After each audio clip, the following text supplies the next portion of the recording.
ہم نے ان لوگوں کی اسی طرح آزمائش کی ہے جس طرح باغ والوں کی آزمائش کی تھی جب انہوں نے قسمیں کھا کھا کر کہا کہ صبح ہوتے ہوتے ہم اس کا میوہ توڑ لیں گے اور انشاءاللہ نہ کہا، سو وہ ابھی سو ہی رہے تھے کہ تمہارے پروردگار کی طرف سے راتوں رات اس پر ایک آفت پھر گئی، تو وہ ایسا ہو گیا جیسے کٹی ہوئی کھیتی۔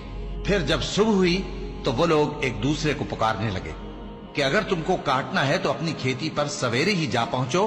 سو وہ چل پڑے اور آپس میں چپکے کہتے جاتے تھے کہ آج وہاں تمہارے پاس کوئی فقیر نہ آنے پائے، اور کوشش کے ساتھ سویرے ہی جا پہنچے، گویا پیداوار پر قادر ہیں۔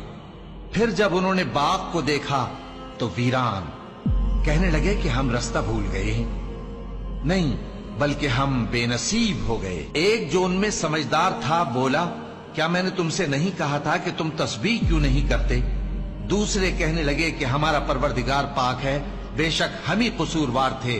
پھر لگے ایک دوسرے کی طرف رخ کر کے ملامت کرنے، کہنے لگے ہائے شامت، ہم ہی حد سے بڑھ گئے تھے، امید ہے کہ ہمارا پروردگار اس کے بدلے میں ہمیں اس سے بہتر باغ عنایت کرے، ہم اپنے پروردگار کی طرف رجوع کرتے ہیں۔ دیکھو عذاب یوں ہوتا ہے اور آخرت کا عذاب سب سے بڑھ کر ہوگا، کاش یہ لوگ جانتے ہوتے۔